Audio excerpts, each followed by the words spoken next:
ಮಾವ ಸ್ವಲ್ಪ ಸಮಾಧಾನವಾಗಿರಿ ಮಾವ. ನೀವತ್ರ ಇವಾಗ ಜಾನ್ವಿಬ್ರು ಆಡ್ತಾರೆ ನೋಡಿ, ಇನ್ನು ಸ್ವಲ್ಪ ದಿನ ಎಲ್ಲ ಸರಿ ಹೋಗುತ್ತೆ. ಅಂದ್ರೆ ಕೇಳಿದ್ರೆ ಕೇಳ್ತೀನಿ ಅಂತ ಅನ್ಕೋಬೇಡಿ, ದಯವಿಟ್ಟು ಅಮ್ಮನ ಕಳಿಸ್ಕೊಟ್ಬಿಡಿ. ಯಾಕೆ ಮಾವ, ನಾವವ್ರನ್ನ ನೋಡ್ಕೊಳ್ಳೋ ರೀತಿ ಏನಾದರೂ ಸರಿ ಇಲ್ಲ ಅಂತ ನಿಮ್ಗೆ ಅನಿಸ್ತಾ ಇದೆಯಾ? ಹಾಗಲ್ಲ ಅಳಿ ಅಂದ್ರೆ, ನಿಮ್ಮ ಮನೆ ಪರಿಸ್ಥಿತಿ ನನಗೆ ಗೊತ್ತಿದೆ, ಅದಕ್ಕೆ ಕೇಳ್ತಾ ಇದ್ದೀನಿ. ಜಾನು ಮಾಮೂಲಿಯಾಗಿದ್ದಿದ್ರೆ ನನಗೇನು ತೊಂದರೆ ಆಗ್ತಿರ್ಲಿಲ್ಲ. ಪಾಪ ಈಗ ನೀವು ಅವಳನ್ನು ನೋಡ್ಕೋಬೇಕು, ಅಮ್ಮನ್ನು ನೋಡ್ಕೋಬೇಕು, ತೊಂದರೆ ತಗೊಳ್ತಾ ಇದ್ದೀರಾ. ಮಾವ, ನನಗೆ ಇವರಿಬ್ರು ನೋಡ್ಕೊಳ್ಳೋದು ಯಾವ ತೊಂದರೆನೂ ಇಲ್ಲ. ಹಂಗೆ ನೋಡೋಕೆ ಹೋದರೆ ಅಜ್ಜಿದು ಸಮಸ್ಯೆನೇ ಇಲ್ಲ ಮಾವ. ಅವ್ರು ಮಲಗಿದ ಕಡೆನೇ ಮಲಗಿರ್ತಾರೆ. ಇನ್ನೂ ಜಾನ್ವಿಯವ್ರು ನೋಡ್ಕೊಳ್ಳೋದಂತೂ ನಂಗೆ ಯಾವ ತೊಂದರೆನೂ ಇಲ್ಲ. ಹೌದು ಅಪ್ಪ, ಒಂದು ಕೆಲಸ ಮಾಡು, ನೀನು ಆದಷ್ಟು ಬೇಗ ವಿಷಯನ ಅಮ್ಮನಿಗೆ ತಿಳಿಸು. ಅವ್ರನ್ನೂ ಇಲ್ಲೇ ಕರ್ಕೊಂಡು ಬಂದ್ಬಿಡು. ಒಟ್ಟಿಗೆ ಇಲ್ಲೇ 1-2 ದಿನ ಇರ್ಬೋದು, ಅಜ್ಜಿ ಜೊತೆಗೂ ಇದ್ದಾಗುತ್ತೆ. ಹೌದು ಮಾವ, ಜಾನ್ವಿಯವ್ರು ಹೇಳ್ತಿರೋದು ಸರಿ ಅಂತ ನನಗೂ ಅನಿಸುತ್ತೆ. ನೀವಿಬ್ಬರು ಇಲ್ಲಿ ಬಂದರೆ ಜಾನ್ವಿಯವ್ರು ಖುಷಿಯಾಗಿರ್ತಾರೆ. ನೀವೆಲ್ಲರೂ ಒಟ್ಟಿಗೆ ಟೈಮ್ ಸ್ಪೆಂಡ್ ಮಾಡ್ದಂಗೂ ಆಗುತ್ತೆ. ಅತ್ತೇನು ಕರ್ಕೊಂಬಂದ್ಬಿಡಿ. ನೀವು ಅಮ್ಮನ ನೋಡ್ಕೊಳ್ತಿದ್ದೀರಲ್ಲ, ಅಷ್ಟು ಸಾಕು. ಮುಂದೆ ಸಮಯ ನೋಡ್ಕೊಂಡು ಬರ್ತೀನಿ. ನೀವೇನು ಯೋಚನೆ ಮಾಡಬೇಡಿ ಮಾವ. ಅಜ್ಜಿ ಮೊದಲಿನ ಹಾಗೆ ಹುಷಾರಾಗುವವರೆಗೂ ನಾನೇ ನಿಂತು ಅವ್ರನ್ನ ನೋಡ್ಕೋತೀನಿ. ಅದು ಮುಂಚೆ ವಾಪಸ್ ಕಳಿಸ್ಕೊಡಲ್ಲ, ಮತ್ತೆ ಕೇಳಬೇಡಿ. ಆಮೇಲೆ ನೀವು ಆತಂಕ ಪಡ್ಕೋಬೇಡಿ ಮಾವ, ನಾವಿಬ್ರು ಅಜ್ಜಿನ ತುಂಬ ಚೆನ್ನಾಗಿ ನೋಡ್ಕೋತೀವಿ. ಆಗ್ಲಿ ಹೇಳಿ ಅಂದ್ರೆ ಹಾಗೆ ಆಗ್ಲಿ. ಸರಿ ಮಾವ.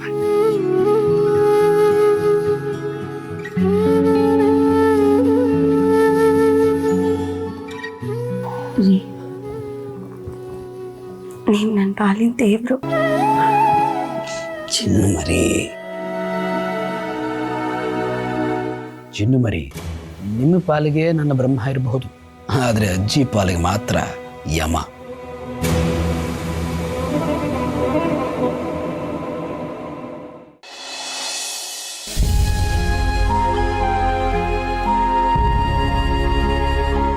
ಯಾಕೆ ಬೇಕಿತ್ತಪ್ಪ ನಿಮ್ಮ ಮಗಳಿಗಿದೆಲ್ಲ? ಇವಳು ಏನು ಅಂತ ಅನ್ಕೊಂಡ್ಬಿಟ್ಟಿದ್ದಾಳೆ. ಮದುವೆಗಿಂತ ಮುಂಚೆನೆ ಆ ಶ್ರೀಕಾಂತ್ ಸತ್ತೋದ.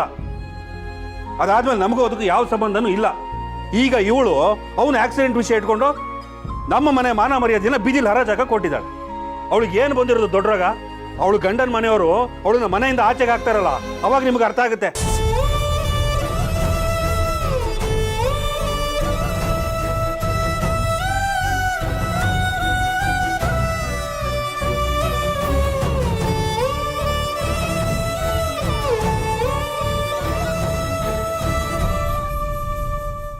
ಇನ್ನು ಎಷ್ಟೊತ್ತು ಅಂತ ಹಿಂಗೆ ಕುತ್ಕೋತೀಯ?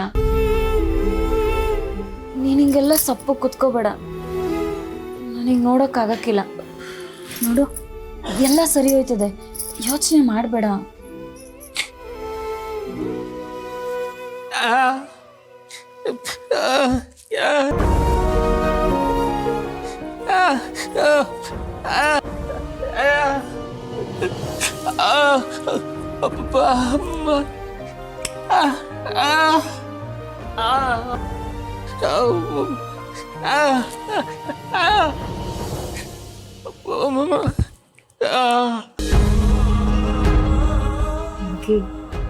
ಕೆಲವ್ರದ್ದು ಹಣೆ ಬರನೇ ಹಂಗಿರ್ತದೆ.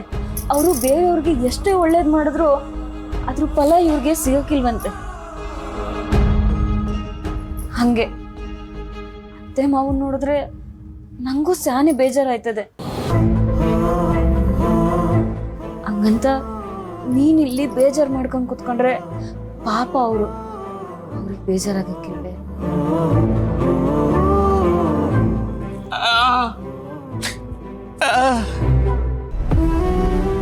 ಅಮ್ಮಯ್ಯ, ಅಮ್ಮ ಅಮ್ಮ,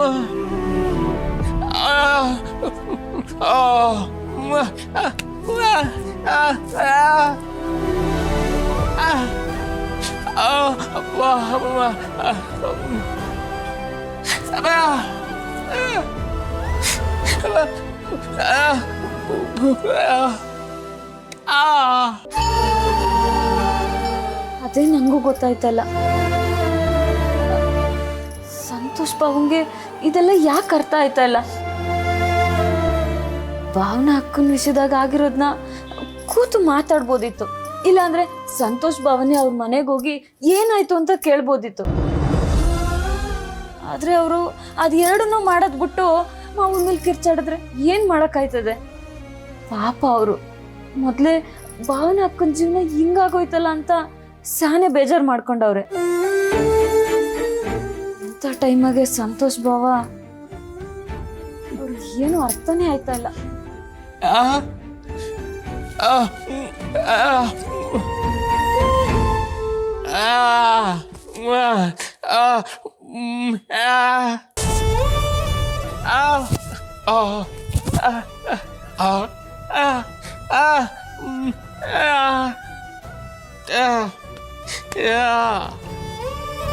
ಅಂತ ಒಳ್ಳೆ ಅತ್ತೆ ಮಾವಂಗೆ ಅಂತ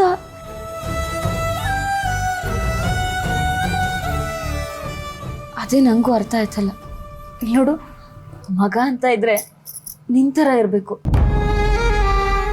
ನೀನು ಅವ್ರ ಹೊಟ್ಟೆಲಿ ಹುಟ್ಟಲಿಲ್ಲ ಅಂದ್ರೂ ಅವ್ರ ಸಂಕಟನ ಎಷ್ಟು ಅರ್ಥ ಮಾಡ್ಕೊಂಡಿದ್ಯಾ.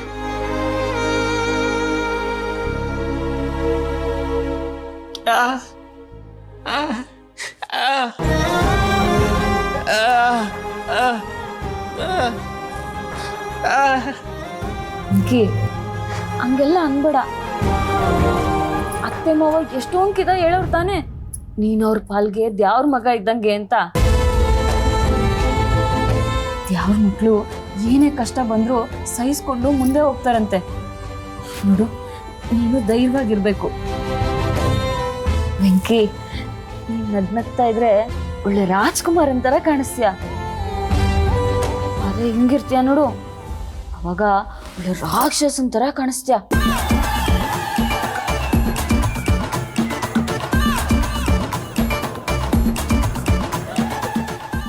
ನೋಡು, ನೀನ್ ಯಾವಾಗ್ಲೂ ಇದೇ ತರ ನಗ್ನಗ್ತಾ ಇರ್ಬೇಕು.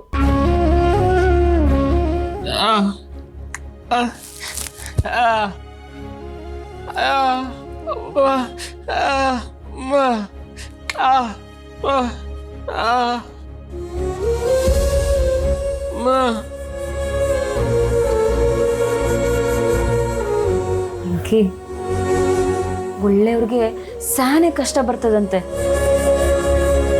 ಆದ್ರೆ ಅತ್ತೆ ಮಾವ ನೋಡು, ಏನೇ ಕಷ್ಟ ಬಂದ್ರು ಅದನ್ನ ಎದುರಿಸಿ ನಿಲ್ತೀವಿ ಅಂತ ಧೈರ್ಯವಾಗವ್ರೆ. ನೀನು ಅವ್ರಿಗೆ ಸಪೋರ್ಟ್ ಆಗಿ ನಿಂತ್ಕೊಂಡ್ರೆ ಅವ್ರಿಗೆ ಇನ್ನ ಖುಷಿ ಆಯ್ತದೆ.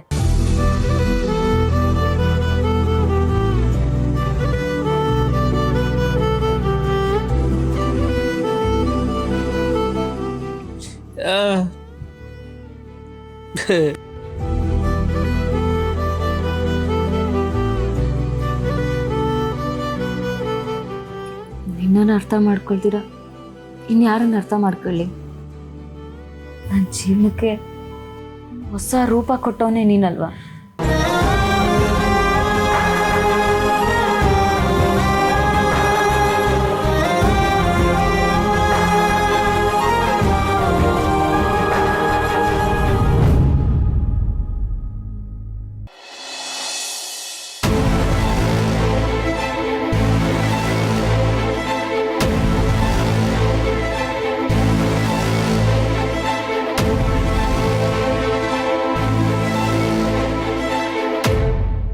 ಯಾಕೆ ರವಿ ಇಲ್ಲಿದ್ಯಾ? ಮಲ್ಕೊಳ್ಳಲ್ವಾ? ಬಂಗಾರಿ, ಯಾಕೋ ನಿದ್ದೆ ಬರ್ತಿಲ್ಲ, ಒಂಥರ ಭಯ ಆಗ್ತಾ ಇದೆ. ಭಯಾನ? ಯಾಕೆ? ಅಂಥದ್ದು ಏನಾಯ್ತು ಇವಾಗ? ಭಯನ? ಅದು ಹಂಗಲ್ಲ ಬಂಗಾರಿ, ಭಯ ಅಲ್ಲಲ್ಲ, ಕ್ಯೂರಿಯಾಸಿಟಿ. ಕ್ಯೂರಿಯಾಸಿಟಿ. ಆಕ್ಸಿಡೆಂಟ್ ಯಾರು ಮಾಡಿಸಿರ್ಬೋದು, ಅಕಸ್ಮಾತ್ ಅವ್ರೇನಾದ್ರು ಸಿಕ್ಕಾಕೊಂಡ್ರೆ ಅವ್ರಿಗೇನು ಶಿಕ್ಷೆ ಆಗ್ಬೋದು ಅನ್ನೋ ಕ್ಯೂರಿಯಾಸಿಟಿ ಅಷ್ಟೇ. ಮೊದಲು ಆ ಆಕ್ಸಿಡೆಂಟ್ ಮಾಡಿದವನು ಯಾರು ಅಂತ ಸಿಗ್ಲಿ ರವಿ, ಆಮೇಲೆ ತನ್ನಷ್ಟಕ್ಕೆ ತಾನೇ ಎಲ್ಲ ಗೊತ್ತಾಗುತ್ತೆ.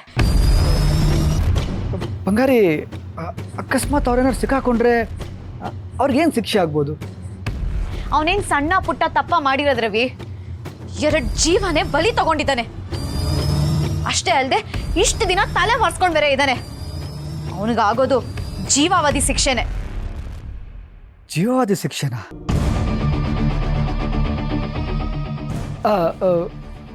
ಬಂಗಾರಿ, ಅದು ಯಾರೇ ಆಗಿದ್ರೂ ಆ ಶಿಕ್ಷೆ ಆಗಬೇಕು ಅಂತ ಬಯಸ್ತೀಯಾ? ಯಾಕೆ ರವಿ ಹೀಗೆಲ್ಲ ಕೇಳ್ತಿದ್ಯಾ? ಅಷ್ಟು ದೊಡ್ಡ ತಪ್ಪು ಮಾಡಿದಾನೆ, ಅವನಿಗೆ ಶಿಕ್ಷೆ ಆಗ್ಬಾರ್ದಾ ಹೇಳು? ತಪ್ಪು ತಿಳ್ಕೊಬೇಡ ಬಂಗಾರಿ, ನಾನು ಸುಮ್ಮನೆ ಹಿಂಗೆ ಕ್ಯಾಶುವಲ್ ಆಗಿ ಕೇಳಿದೆ ಅಷ್ಟೇ, ಕ್ಯಾಶುವಲ್ ಆಗಿ. ಅವ್ನು ಯಾರೇ ಆಗಿದ್ರು ಸರಿ, ಎಂಥ ದೊಡ್ಡ ವ್ಯಕ್ತಿನೇ ಆಗಿದ್ರು ಪರವಾಗಿಲ್ಲ. ನಮ್ಮಮ್ಮ ಮತ್ತೆ ಅಣ್ಣನ್ ಕೊಂದಿರೋ ಆ ಪಾಪಿಗೆ ತಕ್ಕ ಶಿಕ್ಷೆ ಆಗ್ಲೇಬೇಕು ರವಿ. ಅದ್ ಸರಿ, ಏನಾಗಿದೆ ನಿನ್ಗೆ? ಯಾಕೆ ಹೀಗೆಲ್ಲ ಕೇಳ್ತಾ ಇದೀಯಾ? ನಮ್ಮ ಹತ್ರದವರು ಯಾಕೆ ಈ ತರ ಮಾಡ್ತಾರೆ? ನೀನು ತಪ್ಪು ತಿಳ್ಕೊಬೇಡ ಬಂಗಾರಿ, ನಾನು ಸುಮ್ಮನೆ ಹೀಗೆ ಕ್ಯಾಶುವಲ್ ಆಗಿ ಕೇಳಿದೆ. ಕ್ಯಾಶುವಲ್ ಆಗಿ ಕೇಳಿದೆ. ಇಲ್ಲ ರವಿ, ನನ್ನ ತಾಯಿ ಮತ್ತೆ ನನ್ನ ಅಣ್ಣನ್ನ ಸಾಯಿಸಿ ನನ್ನನ್ನ ಮತ್ತೆ ಖುಷಿನ ತಬ್ಬಲಿ ಮಾಡಿದಾನೆ. ಅಂತವನ್ಗೆ ಎಂಥ ಶಿಕ್ಷೆ ಕೊಟ್ರು ಕಮ್ಮಿನೇ. ನಾನ್ ಮಾತ್ರ ಅವನ್ಗೆ ಶಿಕ್ಷೆ ಕೊಡಿಸ್ದೆ ಬಿಡೋಳೆ ಅಲ್ಲ.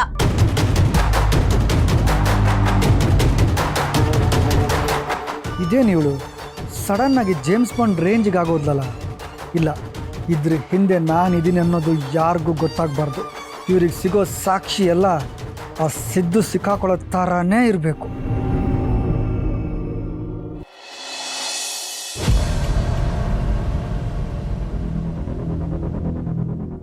ಈ ಭಾವನಾ ಅವರು ತುಂಬ ಸೈಲೆಂಟು ಅಂತ ಅಂದ್ಕೊಂಡಿದ್ದೆ. ಆದರೆ ಈ ರೀತಿ ವೈಲೆಂಟ್ ಆಗ್ತಾರೆ ಅಂತ ನಂಗೆ ಗೊತ್ತಿರಲಿಲ್ಲ. ಅವ್ರು ಏನಾದರೂ ಮಾಡ್ಕೊಳ್ಳಿ, ಆದರೆ ನನ್ನ ಚಿನ್ನು ಮರಿ ಅವ್ರ ಅಕ್ಕ ಹೋರಾಟ ಮಾಡ್ತಿರೋದು ಸರಿ ಅಂತಿದ್ದಾರಲ್ಲ. ಅಂದರೆ ಇವ್ರ ಮನಸ್ಸಿನಲ್ಲೂ ಹೋರಾಟದ ಮನೋಭಾವ ಇದೆಯಾ ಅಂತ. ಇನ್ ಕೇಸ್ ಅಜ್ಜಿ ವಿಷಯದಲ್ಲಿ ನಾನು ನಡ್ಕೋತಾ ಇರೋದು ಅಥವಾ ವೆಂಕಿ ವಿಷಯದಲ್ಲಿ ಕಣ್ಣ ಮುಚ್ಚಾಲೆ ಆಡ್ತಿರೋದೆಲ್ಲ ಗೊತ್ತಾಗ್ಬಿಟ್ರೆ ಇವರು ಸುಮ್ಮನೆ ಬಿಡ್ತಾರಾ? ನನ್ನ ವಿರುದ್ಧನೇ ಹೋರಾಟ ಮಾಡ್ತಾರೋ?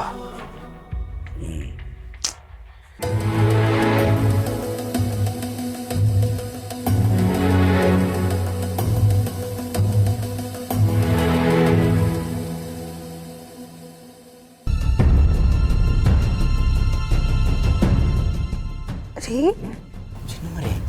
ಏನು ಯೋಚನೆ ಮಾಡ್ತಾ ಕೂತಿದ್ದೀರಾ? ನಿದ್ದೆ ಮಾಡಿಲ್ವಾ? ನಿಮ್ಮ ಬಗ್ಗೆನೇ ಯೋಚನೆ ಮಾಡ್ತಾ ಇದ್ದೆ ನೋಡಿ. ಅಯ್ಯೋ, ಇವಾಗ ನನ್ನ ಬಗ್ಗೆ ಯೋಚನೆ ಮಾಡೋಂಥದ್ದು ಏನಿದೆ? ಅಲ್ಲ ಚಿನ್ನಮರಿ, ನಿಮ್ಮ ಅಕ್ಕ ಭಾವನಾ ಅವರು ತುಂಬ ಸಾಫ್ಟ್ ವ್ಯಕ್ತಿ ಅಂತ ಅನ್ಕೊಂಡಿದ್ದೆ. ಈಗ ನೋಡಿದ್ರೆ ರೆಬೆಲ್ ಆಗ್ಬಿಟ್ಟಿದ್ದಾರೆ. ಅವರೇ ಅಷ್ಟು ರೆಬೆಲ್ ಆದಮೇಲೆ ನಿಮ್ಮಲ್ಲೂ ಒಂದು ರೆಬೆಲ್ ಕ್ಯಾರೆಕ್ಟರ್ ಇರುತ್ತಲ್ವಾ ಅಂತ ಯೋಚನೆ ಮಾಡ್ತಾ ಇದ್ದೆ. ಕೇಳೋದೇನು, ನನ್ನ ಕಾಲೇಜಲ್ಲಿ ಲೇಡಿ ರೆಬೆಲ್ ಸ್ಟಾರ್ ಅಂತಾನೆ ಕರಿತಾ ಇದ್ರು ಎಲ್ಲರೂ ನನ್ನ. ಹ್ಞೂ, ಅಕ್ಕ ಏನೇ ಅನ್ಯಾಯ ಆದರೂ ಸಹಿಸ್ಕೊಂಡು ಬಿಡ್ತಾಳೆ. ಆದರೆ ನಾನು ಹಾಗಲ್ಲ. ಅಲ್ಲೇ ಇಡ್ರೋ ಅಲ್ಲೇ ಬಹುಮಾನ. ಅನ್ಯಾಯ ಯಾರೇ ಮಾಡಿರಲಿ, ನ್ಯಾಯ ಸಿಗೋರ್ಗೂ ನಾನು ಬಿಡಲ್ಲ ಅಂತ ರೆಬೆಲ್ ನಾನು. ಆದರೆ ಚಿನ್ನಮರಿ, ನೀವು ಯಾವತ್ತೂ ಆ ಥರ ಕಾಣೋದೇ ಇಲ್ಲ. ಇತ್ತನೇ ಹುಟ್ಟಿರೋ ಮುದ್ದ ದೇವತೆ ಕಂಡಂಗೆ ಕಾಣ್ತೀರಿ. ಸುಮ್ಮನೆ ನೀವು ನನ್ನ ಹೊಗಳ್ತಿದ್ದೀರಾ ಅಷ್ಟೇ. ಏನು ಗೊತ್ತಾ, ಒಂದು ದಿವಸ ಕಾಲೇಜಲ್ಲಿ ಒಂದಷ್ಟು ಜನ ಹುಡುಗರ ಗುಂಪು ಹುಡುಗಿರ್ಗೆಲ್ಲ ರ್ಯಾಗಿಂಗ್ ಮಾಡ್ತಿದ್ರು. 1-2 ದಿವಸ ನಾನು ನೋಡೋಷ್ಟು ನೋಡಿದೆ. ಆಮೇಲೆ 1-4 ಬಿಟ್ಟೆ ನೋಡಿ ಎಷ್ಟು ಹೆದರ್ಕೊಂಡ್ರು ಅಂದರೆ ಮುಂದಿನ ದಿನ ಹುಡುಗಿರನ್ನ ನೋಡಿದ್ರೆ ತಲೆ ಬಗ್ಗಿಸ್ಕೊಂಡು ನಡೆಯೋರು. ಆ ಥರ ಮಾಡಿದೆ. ಅವತ್ತಿಂದ ನನ್ನ ಕಾಲೇಜಿಗೆ ಎಂಟ್ರಿ ಕೊಟ್ಟರೆ ಸಾಕು, ಲೇಡಿ ರೆಬೆಲ್ ಸ್ಟಾರ್ ಅಂತ ಜೋರಾಗಿ ಕೂಗೋರು. ಹೌದಾ ಚಿನ್ನಮರಿ, ನನ್ನ ಮುಂದೆ ಯಾವತ್ತೂ ನೀವು ಹತ್ರ ನಡ್ಕೊಂಡೇ ಇಲ್ಲ. ನಿಮ್ಮ ಜೊತೆ ಹಾಗೆಲ್ಲ ನಡ್ಕೊಳಕ್ಕಾಗತ್ತಾ? ನೀವು ನನ್ನ ಗಂಡ, ಅದಕ್ಕಿಂತ ಹೆಚ್ಚಾಗಿ ನನ್ನ ಪ್ರೀತಿಯಿಂದ ನೋಡ್ಕೋತೀರ. ಅದು ಅಲ್ಲದೆ ಎಲ್ಲ ಹೆಣ್ಮಕ್ಳಿಗೆ ಹೇಗೆ ಗೌರವ ಕೊಡಬೇಕು ಅಂತ ನನಗೆ ಚೆನ್ನಾಗಿ ಗೊತ್ತಿದೆ. ಅಂಥದ್ರಲ್ಲಿ ನಾನು ಯಾಕೆ ಹಾಗೆಲ್ಲ ಮಾಡಲಿ? ಅವಶ್ಯಕತೆ ಏನಿದೆ ಹೇಳಿ? ಆದರೆ ಚಿನ್ನಮರಿ, ಇಷ್ಟೆಲ್ಲ ನೀವು ಹೇಳಿದ ಮೇಲೆ ನಿಮ್ಮ ರೆಬೆಲ್ ಅವತಾರ ನೋಡಬೇಕು ಅಂತ ನನಗೆ ಆಸೆ ಆಗೋಗಿದೆ. ಇಲ್ಲಿ ಒಂದ್ಸಲಿ ಕೋಪ ಮಾಡ್ಕೊಳ್ಳಿ ನನ್ನ ಮೇಲೆ, ಹೊಡೆದೇ ಬಿಡ್ತೀರಾ? ಅಯ್ಯೋ ರೀ, ಅದೇ ಮತ್ತೆ ತಮಾಷೆಗೂ ನಿಮ್ಮ ಮೇಲೆ ಕೈ ಮಾಡಲ್ಲ ನಾನು. ಅಂಥದ್ರಲ್ಲಿ ನಿಮ್ಮ ಮೇಲೆ ಕೋಪ ಮಾಡ್ಕೊಂಡು ಕೈ ಎತ್ತೋದಾ? ಸಾಧ್ಯನೇ ಇಲ್ಲ. ನೀವು ಒಂಥರ ಮುತ್ತಾಗಿರೋ ರಸಗುಲ್ಲ ಇದ್ದ ಹಾಗೆ, ಸ್ವೀಟು. ಏನು ಗೊತ್ತಾ, ನಮ್ಗೆ ಹುಟ್ಟೋ ಮಗುನೂ ಅಷ್ಟೇ ನಿಮ್ಮ ಥರನೇ ಸ್ವೀಟಾಗಿ ಸಾಫ್ಟಾಗಿರ್ಬೇಕು. ಅದೇ ನಂಗೆ ಆಸೆ. ಚಿನ್ನಮರಿ, ಈಗ ನಿಮ್ಮೊಳಗಿರೋ ಈ ರೆಬೆಲ್ ಸ್ಟಾರು ಯಾರೇ ತಪ್ಪು ಮಾಡಿದ್ರೂ ಅನ್ಯಾಯದ ವಿರುದ್ಧ ಎದ್ದು ಬರುತ್ತಾ ಅಥವಾ ಕೆಲವು ವ್ಯಕ್ತಿಗಳು ಮಾತ್ರ ಮಾಡ್ದಾಗ ಬರುತ್ತಾ? ಹಾಗೆಲ್ಲ ಏನಿಲ್ಲಪ್ಪ, ಯಾರು ತಪ್ಪು ಮಾಡ್ತಾರೆ ಅವ್ರಿಗೆಲ್ಲರಿಗೂ ರೆಬೆಲ್ಲೇ. ನಾವೇನಾದರೂ ತಪ್ಪು ಮಾಡಿದ್ರೆ ನಮ್ಮ ತಾತ ಚರ್ಮ ಸುಲಿತೀನಿ ಅಂತ ಅನ್ನೋರು. ನಾವು ಅಷ್ಟೇ, ಯಾರೇ ತಪ್ಪು ಮಾಡಿದ್ರು ಅನ್ಯಾಯ ಮಾಡಿದ್ರು ಸರಿ, ಚರ್ಮ ಸುಲಿಯೋ ತನಕ ಸಮಾಧಾನ ಇರಲ್ಲ. ಸರಿ ಸರಿ, ಬನ್ನಿ ಮಲ್ಕೊಳ್ಳಿ, ಬನ್ನಿ.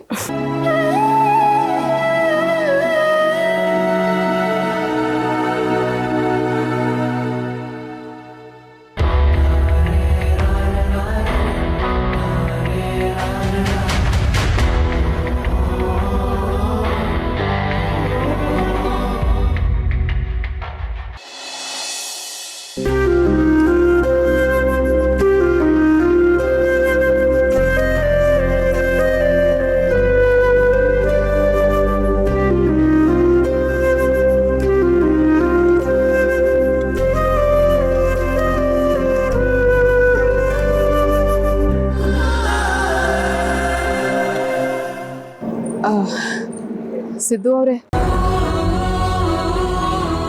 ನನ್ನ ಕ್ಷಮಿಸ್ಬಿಡಿ. ಮೇಡಮ್ರೆ, ಈ ವಿಷಯ ಇಷ್ಟು ದೊಡ್ಡದಾಗುತ್ತೆ ಅಂತ ನಾನು ಅಂದ್ಕೊಂಡೇ ಇರಲಿಲ್ಲ. ನನ್ನಿಂದ ನಿಮ್ಗೆ ಎಷ್ಟೆಲ್ಲ ಆಗ್ತಿದೆ, ನನಗೆ ತುಂಬ ಬೇಜಾರಾಗ್ತಿದೆ. ಅಯ್ಯೋ ಬುಡಿ ಮೇಡಮವ್ರೆ, ನಮ್ಮ ಮನೇಲಿ ಇಬ್ಬರನ್ನೂ ಈಚೆಗೆ ಹಾಕೋದಕ್ಕೆ ಯಾವಾಗಿಂದನೂ ದಾರಿ ಬಿಡ್ತಾ ಇದ್ರು. ಈಗ ಸಿಕ್ಕಿದ್ದೆ ಚಾನ್ಸು ಅಂತ ಅವ್ರ ಆಸೆನ ತೀರಿಸ್ಕೊಬಿಟ್ರು. ಹಂಗೆ ನೋಡೋದಾದ್ರೆ ನಾನೇ ನಿಮಗೆ ಕ್ಷಮೆ ಕೇಳಬೇಕು. ಹೆಂಗೋ ನಿಮ್ಮ ಪಾಡಿಗೆ ನೀವು ನೆಮ್ಮದಿ ಆಗಿದ್ರಿ. ನಿಮ್ಮ ಕುತ್ತಿಗೆ ತಾಳಿ ಕಟ್ಬಿಟ್ಟು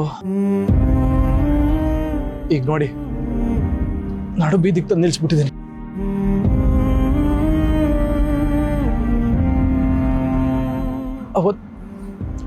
ಅವತ್ತು ನಾನು ಒಂದು ತಪ್ಪು ಮಾಡದೆ ಹೋಗಿದ್ದಿದ್ರೆ ನಿಮ್ಮ ಅಪ್ಪ ಅಮ್ಮ ಜೊತೆಲಿ ನೀವು ಖುಷಿಯಾಗಿರ್ತಾ ಇದ್ರಿ. ನಾನು ನಿಮ್ಮನ್ನ ದೂರದಿಂದನೇ ನೋಡ್ಕೊಂಡು ಖುಷಿಯಾಗಿರ್ತಾ ಇದ್ದೆ. ದೂರದಿಂದನೇ ಪ್ರೀತಿ ಮಾಡ್ಕೊಂಡು ನನ್ನ ಪಾಡಿಗೆ ನಾನು ಇರ್ತಾ ಇದ್ದೆ. ಆಗ ನಿಮ್ಮನೆಯವ್ರಿಗೆ, ನಮ್ಮನೆಯವ್ರಿಗೆ, ನಿಮ್ಗೆ ಯಾರಿಗೂ ನೋವಾಯ್ತಿರ್ಲಿಲ್ಲ. ಎಂತ ಕೆಲಸ ಮಾಡಿಬಿಟ್ಟೆ. ಕ್ಷಮಿಸ್ಬಿಡಿ ಮೇಡಮವ್ರೆ. ಸಿದ್ದು ಅವರೇ, ಈಗ ಆಗಿರೋದನ್ನ ಬದಲಾಯಿಸಕ್ಕಾಗಲ್ಲ.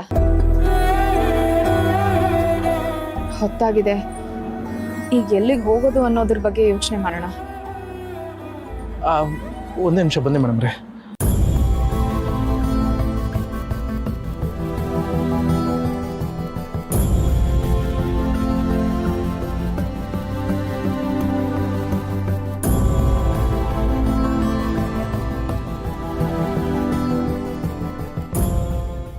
ಅಲೋ ಲೇ, ಹೇಳಿದ್ದಿಲ್ಲ ಅದು ಒಂಚೂರು ಕೆಲಸ ಇತ್ತು ಕಲ. ಸರಿ ಕಲ, ಆಯ್ತು. ಮೇಡಮ್ರೆ, ನಮ್ಮ ಹುಡುಗನಿಗೊಬ್ಬನಿಗೆ ಫೋನ್ ಹಾಕಿದ್ದೆ. ಅವ್ರ ಮನೆಗೆ ಬನ್ನಿ ಅಂದ. ಬನ್ನಿ ಮೇಡಮ್ರೆ, ಹೋಗಮ್ಮ.